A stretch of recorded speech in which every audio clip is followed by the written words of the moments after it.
We've had a wonderful year of growth. We were very fortunate to have a strategic leader prior to my leadership who set us on a path for tremendous opportunity to make impact within our community. So it's a very exciting time. This is an organization that's experiencing tremendous growth, but in turn, tremendous impact will occur. Some people fear change.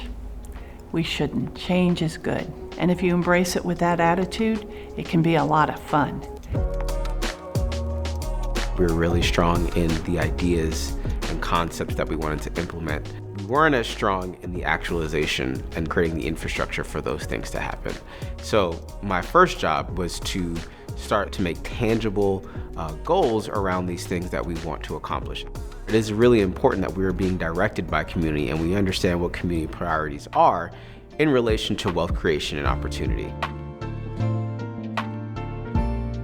The Community Supports Department really leads those community engagement efforts to make sure that we understand what community's priorities are and also that we can advocate for those priorities being invested in different ways. The plan is for me and our community engagement manager to really get out there in the community and do surveys and listening sessions and focus groups and work groups and get advisory committees and bring in the community so that can actually help frame our work in the future.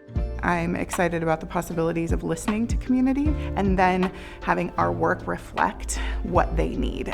Oftentimes as agencies, we tell the community what they need. Everything should involve community engagement because they have the answers. They know what they need. They know what's going to work. If we can model that, then I think it can spread and everybody could start having a true, authentic bottoms-up approach, and we will really break those generational curses.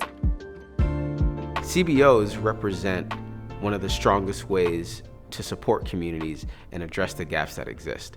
So we can't have wealth creation and we can't have healthy communities without having strong, successful, and prosperous CBOs. In 2023, our organization received funding from the USDA to give one-time $600 relief payments to farm and food workers who worked on the front lines during the height of the COVID pandemic. We really knew from the beginning that we needed a team to get such a big amount of allocations out into the community, which is why we partnered with 10 grassroots organizations. By the end of the program, we had given out relief payments to over 25,000 individuals, passing out over $15.3 million in awards. A lot of these farm workers had never even been through the doors of an organization, whether it was us or our partners. It empowered them to know that there are resources out there and that now they're welcomed into whatever building or CBO that they went into to apply. I think there's still a lot more that we can do for these farm workers, getting them to think about preparedness. We assist our partners at Listos California to help vulnerable populations know what to do in the case of emergencies. We were able to reach 50,000 people this past year. It's really important that these populations know what to do in an emergency because they are most likely among the first and hardest impacted every time. The next project that we've kicked off and are excited about is we have partnered up with the Children's Movement and the Resident Council to teach them the ins and the outs of participatory grant making. It's going to be really exciting to see what projects get funded, and I hope that this becomes a new model for grant funding. We have the council made out of people that speak English, Spanish, Punjabi, Hmong. I really see us getting deeper with so many smaller groups, and I really see our relationship with those strengthening. The more that we have CBOs, the more that we have communities invested, the more that we can create an effective system impact. So it's not just good enough to have programs, it's not good enough just to have services. We also have to create the connections between programs, between communities and individuals.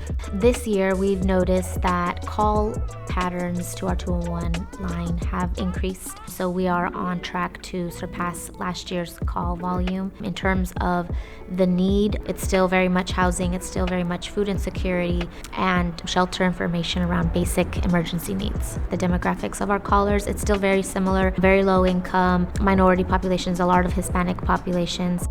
Our department has grown in the last year. We have really taken in the initiative to grow it to kind of be at capacity to deliver on this modernization phase and care coordination services. We've come to learn that a lot of direct service providers who provide holistic care often struggle with finding community resources that fit needs that are outside of their general focus or scope. What we have decided to do is to provide that support internally by taking on small caseloads, giving us an opportunity to keep a pulse on what the community is needing. The difficulty is, as a direct service provider, those resources, those programs, those opportunities are oftentimes hard to find. So the resource navigators will serve as a bridge to sort of teach what they're doing in their own case management. This is new to our organization. It's really exciting because it provides a level of support to families who need that initial navigational support, but also for the partners in our community that need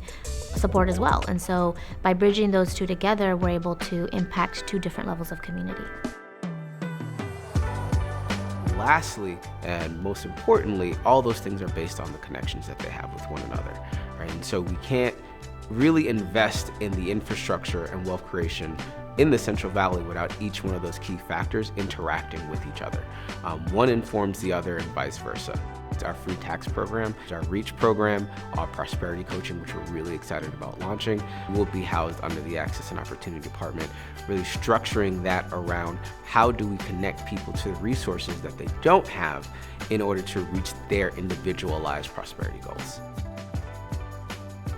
Finding programs that can help folks improve their finances, their credit, their debt, career planning. There's a lot of support in the community for basic needs, but beyond that point, there isn't a whole lot. The United Way here in Fresno Madera is really focused on what's after that point, not just leaving them at the jump-off point. Once you do get a steady paycheck or you get more than you ever have before, what do you use it for? How do you go ahead and kind of get your debt consolidated? How do you go ahead and improve your credit? We're looking for programs and tools, initiatives that'll really help folks. Then we'll go ahead and kind of shift that focus from folks to, there's no way I could do that, I won't even think about it, to now I can do that, how do I get involved, and making that shift in that paradigm.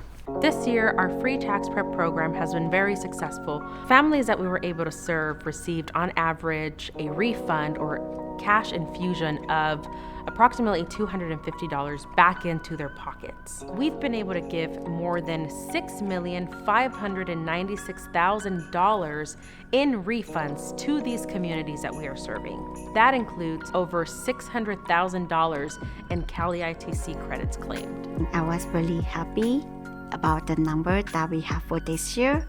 This year we processed 5,555 as of January 1st to April 18, 2024. The reaction that I received from the taxpayer is the tear of joy. They were crying when they know that they will receive a large amount of refund. They were really grateful. When we shift our lens, we really think about like how can we invest in the strengths and the beauties and the cultures that exist there to address the needs that we see. That's the first shift. And it's really believing that that investment will lead to prosperity because we're not expecting communities to adjust to us, rather we're adjusting to them. If you think about what prosperity means to somebody, you have to ask what that question is. We often are measuring it based on our value system, which may not be theirs. The more that we have these conversations and communicate with people about how they define prosperity, the more that we can be effective in getting them what they need. It's super fulfilling to know that you're working around a bunch of other individuals whose main purpose is to help their direct community. And it just so happens that we all get along really, really well. I've known about United Way pretty much my whole life. My mom actually utilized their 211 services when I was a child.